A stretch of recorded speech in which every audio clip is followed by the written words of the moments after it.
In the summer of 1944, as Allied forces pushed deeper into Nazi-occupied France, countless moments of humanity emerged from the darkness of war. Some were captured on film, frozen in time as testament to the resilience of the human spirit. But one particular photograph taken by war correspondent James Mitchell in a small French village near Normandy would become the center of a mystery that would baffle experts for decades to come. The black and white image shows a young American soldier, barely 20 years old, kneeling beside a bombed-out farmhouse. In his weathered hands, he holds a small metal cup, offering water to a tiny German shepherd puppy. The soldier's face bears the weariness of battle, yet his eyes show unmistakable tenderness as he watches the grateful animal drink. For 75 years, this photograph hung in the Smithsonian's World War II collection, admired by thousands of visitors as a symbol of compassion amid chaos. But in 2019, when digital restoration experts began enhancing the museum's archival photographs using cutting-edge technology, they discovered something that would change everything they thought they knew about this simple act of kindness. What they found when they zoomed in would challenge the very nature of what we understand about wartime photography and leave historians scrambling for answers. If you're fascinated by historical mysteries and untold stories from the past, make sure to subscribe to our channel and hit the notification bell. You won't want to miss the incredible tales we uncover each week. The story begins with Private Thomas Sullivan from Boston, Massachusetts. At 19, Tommy had enlisted immediately after Pearl Harbor, driven by a fierce patriotism and the memory of his older brother, who had died in the Pacific Theater. By June 1944, he was part of the 82nd Airborne Division, having survived the D-Day landings and weeks of brutal fighting through the French countryside. On the 15th of July, 1944, Sullivan's unit was ordered to clear a small village called Marie Dumour, about 12 miles inland from Utah Beach. The Germans had abandoned the settlement days earlier, but not before setting fire to several buildings and destroying crucial infrastructure. As Sullivan's squad moved through the rubble-strewn streets, checking for enemy stragglers and booby traps, the young soldier heard a faint whimpering coming from the ruins of what had once been a prosperous dairy farm. Following the sound, Sullivan discovered a tiny German shepherd puppy, no more than 8 weeks old, trapped beneath a fallen beam. The animal was dehydrated and weak, its ribs visible through matted fur. Without hesitation, Sullivan carefully freed the puppy and cradled it in his arms. His squadmates watched as their tough Boston street kid, who had earned a reputation for his fierce fighting and colorful language, spoke in gentle whispers to the frightened animal. "Hey there, little guy," Sullivan murmured, his voice barely audible above the distant rumble of artillery. "You're safe now. I've got you." It was at this moment that James Mitchell, the war correspondent who had been documenting the unit's advance, raised his camera. Mitchell was a seasoned journalist who had covered conflicts in Europe since 1942, and he had developed an eye for capturing the human moments that revealed the true cost and character of war. As he watched Sullivan offer water to the puppy from his own canteen, Mitchell knew he was witnessing something special.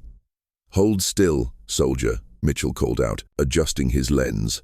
"This is one for the history books." Sullivan looked up briefly, his young face stray with dirt and exhaustion, then returned his attention to the puppy. The shutter clicked, capturing what would become one of the most beloved photographs of World War II. Mitchell scribbled notes in his field journal. Private Thomas Sullivan, 82nd Airborne, feeds rescued puppy near Sain, Dumour, July 15, 1944. Temperature 78 degrees, partly cloudy. Note remarkable compassion amid destruction. What Mitchell couldn't have known was that his photograph contained details that would remain invisible to the naked eye for the next 75 years. After the war, Mitchell's collection of photographs was donated to the Smithsonian Institution, where they became part of the permanent World War II exhibition. The image of Sullivan and the puppy was particularly popular with visitors, often cited by tour guides as an example of American soldiers' humanity during the liberation of France. School children would press their faces against the glass display case, marveling at the kindness shown by the young soldier. Meanwhile, Thomas Sullivan had survived the war and returned to Boston, where he married his high school sweetheart, Mary Catherine O'Brien, and opened a small construction business. He rarely spoke about his wartime experiences, even to his wife and 3 children. The few times the famous photograph was mentioned in newspaper articles or history books, Sullivan would simply nod and change the subject. He carried the weight of what he had seen and done in France like so many veterans of his generation, in quiet dignity. The puppy, whom Sullivan had named Lucky, had been adopted by a French farmer's family in a nearby village through letters exchanged with the family after the war. Sullivan learned that Lucky had lived a long and happy life, eventually siring several litters and becoming something of a local legend in the region. The correspondence continued for nearly 2 decades until the family's patriarch passed away in the early 1962. As the years passed, the photograph remained a cherished piece of the museum's collection, but it was essentially forgotten by the broader public until 2019, when the Smithsonian announced an ambitious digital restoration project. Using advanced scanning technology and artificial intelligence enhancement, the museum planned to create ultra-high-resolution versions of its most significant wartime photographs. Dr. Sarah Chen, the project's lead digital archaeologist, had spent months working on the restoration process. A specialist in photographic analysis with degrees from both MIT and Harvard, Dr. Chen had previously worked on enhancing crime scene photographs for law enforcement and had helped solve several cold cases through her technical expertise. When she began working on Mitchell's photograph of Sullivan and the puppy, she expected a routine enhancement job. "I remember the exact moment everything changed."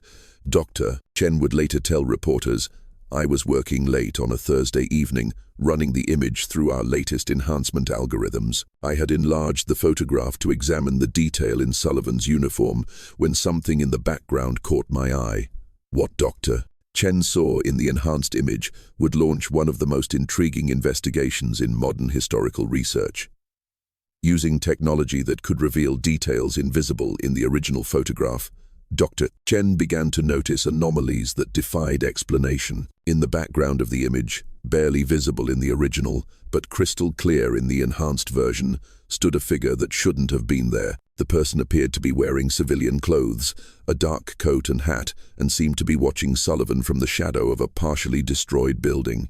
But this wasn't what troubled Dr. Chen most. What made her hands shake as she adjusted the digital magnification was the expression on the figure's face. Even at a distance of perhaps 50 yards, the enhanced image revealed features that seemed somehow familiar yet impossible. The person appeared to be an elderly man, perhaps in his 72nd, with a weathered face and knowing eyes that seemed to be looking directly at the camera. Dr. Chen immediately called her supervisor, Dr.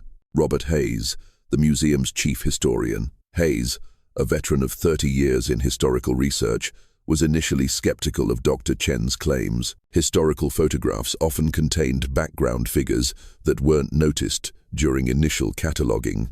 But when Dr. Chen showed him the enhanced image on her computer screen, Hayes felt a chill run down his spine.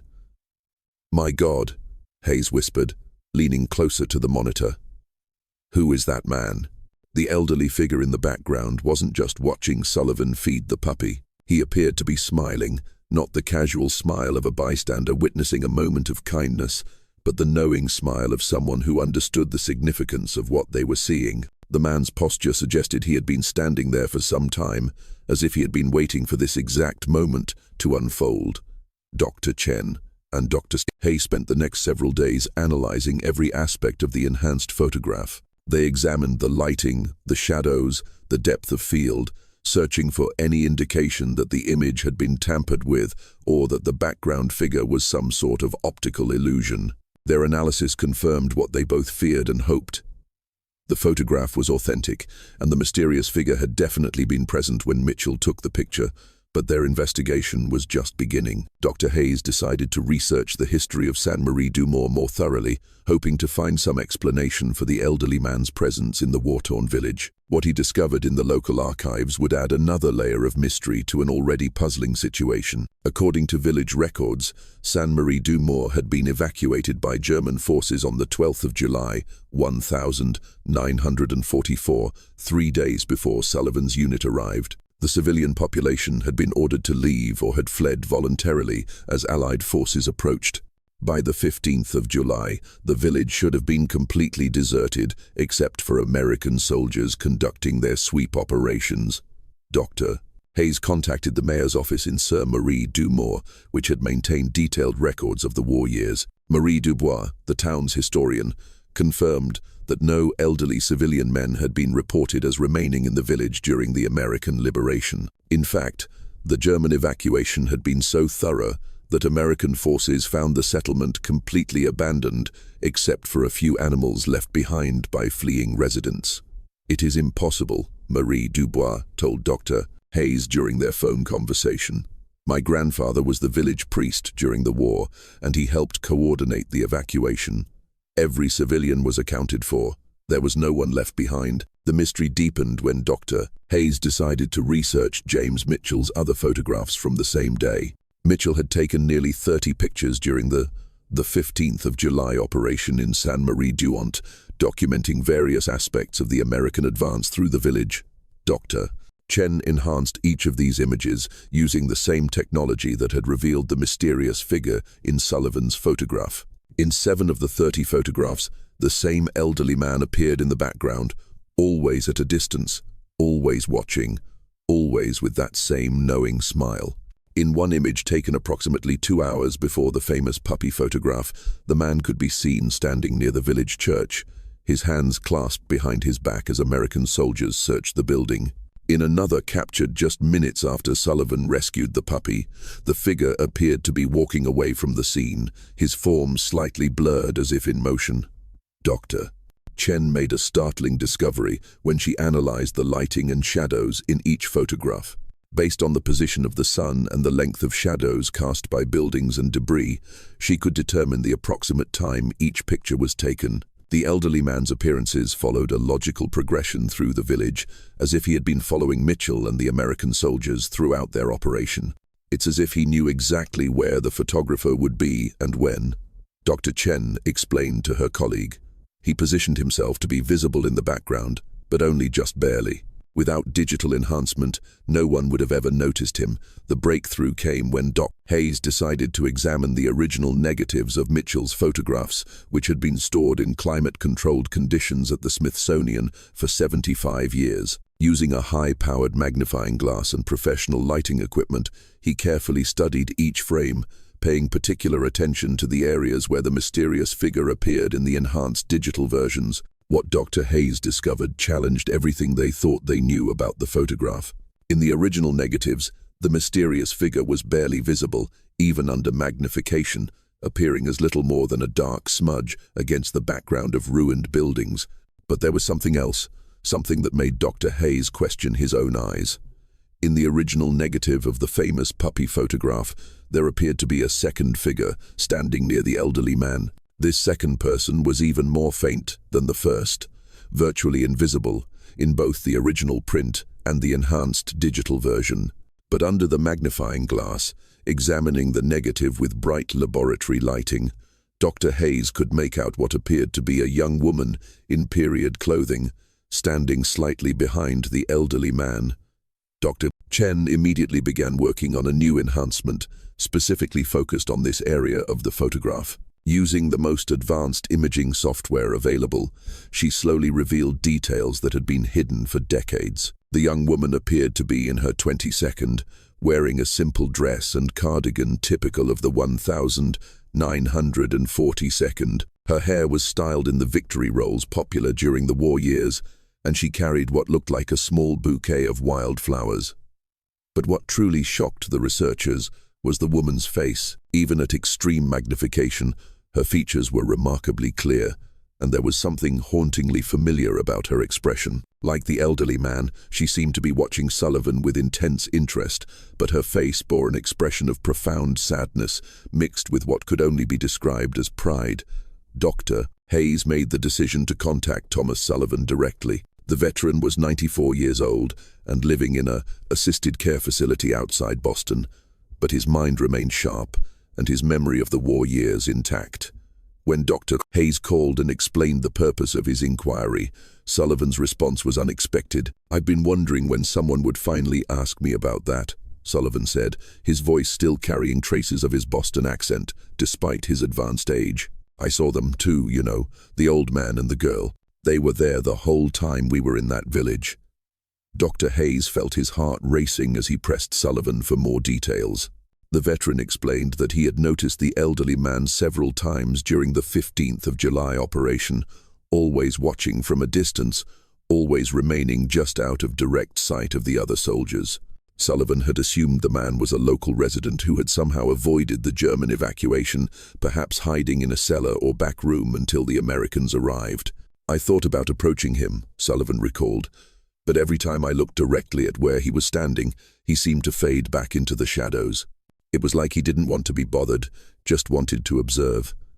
I figured he'd been through enough with the Germans occupying his village, so I left him alone." Sullivan's memory of the young woman was more limited, but he confirmed that he had glimpsed her on several occasions during the day. He described her as sad but beautiful, and mentioned that she had seemed to be paying particular attention to his interaction with the puppy. "There was something about the way she looked at me when I was feeding that little dog," Sullivan said, "like she knew something I didn't, like she was proud of me, if that makes any sense. I was just a kid from Boston trying to do the right thing, but she looked at me like I was doing something important." Dr. Hayes asked Sullivan if he had ever tried to find out who these mysterious figures were, either during his time in France or in the years following the war. Sullivan's answer would provide the final piece of the puzzle that had been haunting the researchers.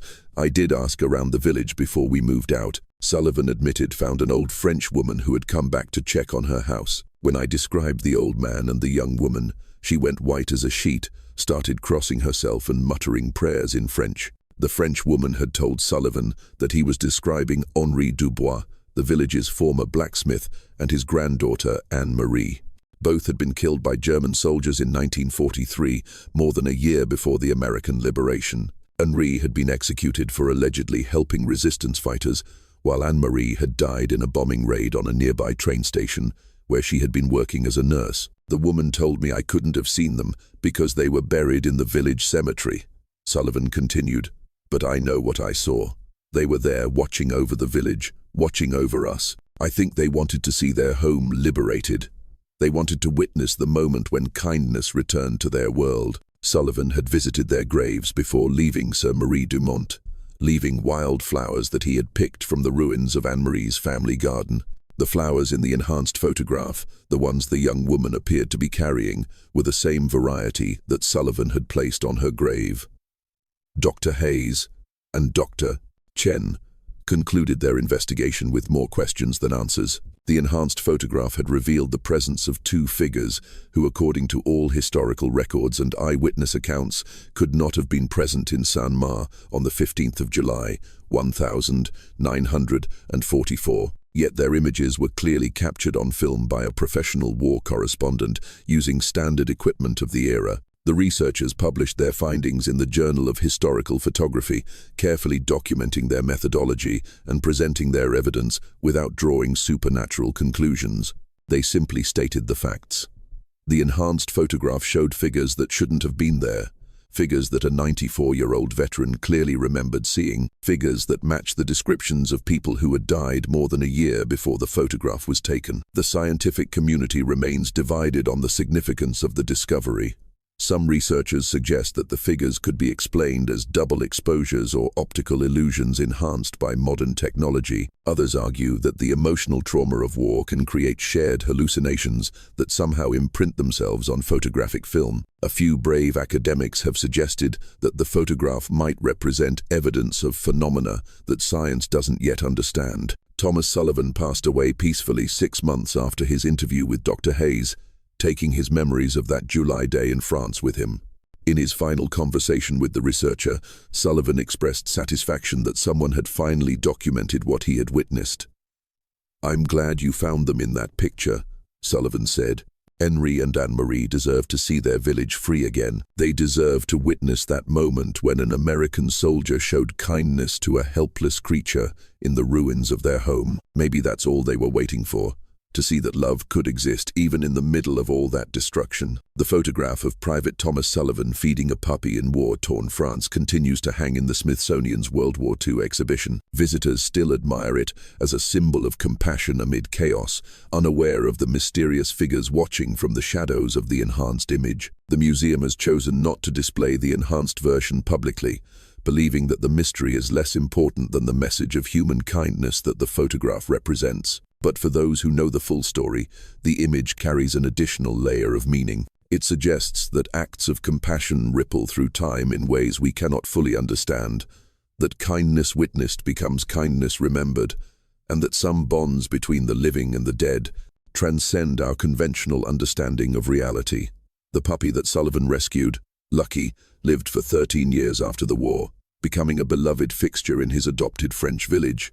According to the letters Sullivan received from the farming family, Lucky had an unusual habit throughout his life. Every the 15th of July, the anniversary of his rescue, the dog would walk to the ruins of the old blacksmith shop where Henry Dubois had once worked, and sit quietly for exactly 1 hour before returning home. The local villagers came to call this Lie's Remembrance Walk, though none of them could explain why the dog was drawn to that particular spot on that particular day.